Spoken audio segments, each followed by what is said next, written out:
CM Biren Lusingba Minister Amadi MLA Singi Team Guwahati Pangkre Manipurgi Chief Minister Nongthomba Biren Lusingba Minister Amadi MLA Singi Team among asi ayo Guwahati Gidamak Imphal Thadokre Hairi Pause asina thajaba yaba mafamdagi phangba paugi matung inadi Chief Minister Lusingkiba team adu ngasi ayung Imphal gi International Airport tagi ayung pung 8:02 taba matamda Indigo Flight Number 6E 5203 da Guwahati Damak Imphal Thadokibani Hairi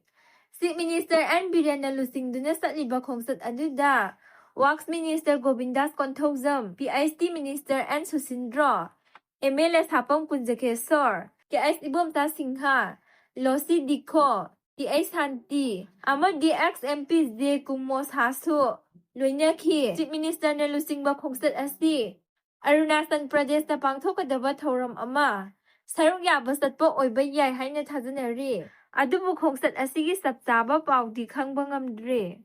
Chief Minister Biren Kangpokpi phaoduna Senapati da satpa yaroi kotu Manipurgi Chief Minister N Biren na Senapati da satpa matamda kukizo phurupna namna tariba Kangpokpi district phawba yaroi haina Committee on Tribals Unity kotu na akan bawafam thamlakre Ngarang athengbada kotugi president Lanmilung Singsitna press ta phongdorakpagi matung inadi ngasi Senapati district ki Morenmai village ta Liangmai phurupki kumai sagangi lising ani kunmari da saruk yanana basatpada Kangpokpi district phauduna satpa yaroi ngasi Senapati district ki Morenmai village ta Liangmai phurupki kumai sagami lising ani kunmari da saruk yanana basatpada Kangpokpi district phauduna satpa yaroi Tha tara helaklaba irang asida kotuna Manipur lengakta thamkiba demand sing khanabagi mahutta mahakna thabak thoram kaya paikhatuna leiriba asi yaningde kukizo phurupta ngasi phawba sathariba miyot minei asina maram oiraga mahakna kukizo phurup singna tariba mafam singda sanglakpa haibasi nauna irang thoknaba invite tawbuni Central lengakna su Chief Minister N Biren Kangpokpi district ka tainabada leiriba Mairenmai khunda satanaba haibiyo Karigumba Chief Minister na akan bawafam asitadana lakpa tarabadi maduda thokaningdaba thodok kaya thoklakpagi texaksting masana pujagadabani haiki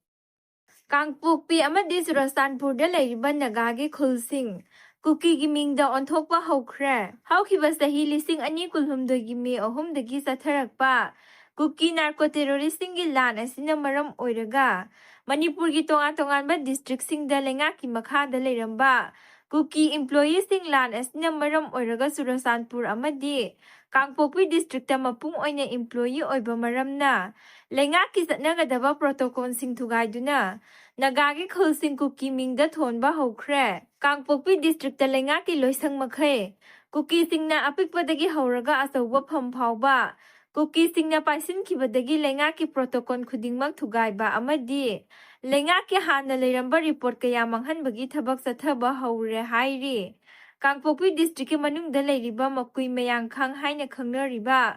khul asisu khunjasing amata tanaba tawramdana kuki singna Wakot Phai village haina maming onthokre khulgi maming onbagi matangda district administration na tawphom thokpa lengaki satnabi kaya thugaibaga loinana khul maming onba yaroi haina nagagi tongan ba CSO singna pirakhiba CSang sing office ta leiriba kuki singna loina manghan khre hairi kuki militant singna kautruk sing thaktagi drone sizinaduna purakba Bom kadangban part 2 da thada duna pokhai hankre tha asigi kunipanda kuki narco terroristing na kautruk sing thakta bunker thaduna makhoi gi afaba makhal gi khulai sing adu uthokpa video thadoraktuna mitei khundari ba mafam singda lan gi attack satharagani haina khanghan khraba matung ngasi nungthil pung mari khara halakpada kadangban makha part 2 gi tenki maya da drone sizinaduna kautruk sing thaktagi kuki singna bom thadarakre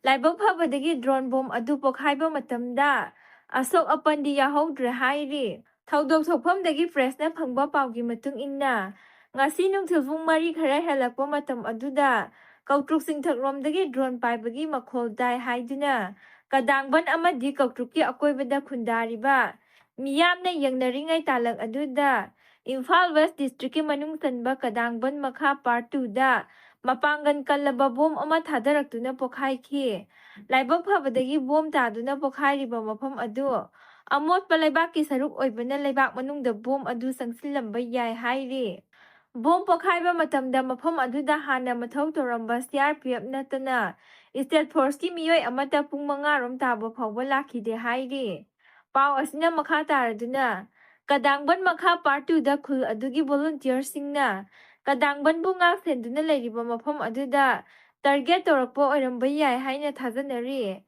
adumokpo volunteer singna leiriba mafam aduda target tawba ngamdaduna thangnaba mafam aduda bom adu takhibani hairi Imphal West District ki manung sanba Kautruk Sing Laikai Maning Singsang Pareng amadi National Sports University ki singthakta Kutlai matik sana paiba kuki militant singna mitai dalan darakna ba kuki militant nipu yang khairom leire haina video footage ama thadoktuna maikai adonggi miyamda aki akhang pohan khiba matung ngasi bom adu pokhai khibani ningsingba yai tha tara nipal helaklaba kuki narco terrorist singi lan asina maram oiraga Ministry of Home Affairs ki mityang makhada October 15 da New Delhi da kuki MLA Naga MLA amadi mitai MLA singkauduna Santi gi wari thanaba haukraba matung anirak suba round gi oina Manipur da thokliba irang asigi santi puraknaba Guwahati da mifam pangthoknaba thorang tawribani asigumba kuki narco terrorist singi thawong asina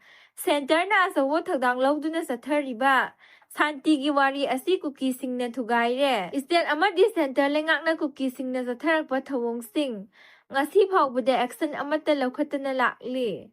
Diwali da lagaw sanaba bambula thaba ningol takawbuda dakhina hidanaba tawbidanaba appeal tawrakli hawkhiba megi tang 3,200 gi kuki narco terrorist singna mitai maitai da landarakpana ngasi phawba lepa leitri Manipur da mitai gi oiba ningol takawba asi sahi amada yamna tangna thokpa ningol singgi oiba thoramni Maram aduna Manipur gi irang asigi khanbiduna dakhina hidanaba lagaw sanaba amadi Diwali da bambulana singba thabidanaba haiduna miyam da International Peace and Social Advancement IPSA Ziribam branch na appeal tawrakli Ziribam district ki oinadi irang asina maram oiraga khundaminariba Zati Puruk khudingmakna lagaw khawba sanaba asi athingba thamjare masida kanagumbana athingba asigi mayokta Sanaramba taragadi maduda thoklakpa apaphatagi daitya khudingmak masa masana pujagadabani hainasu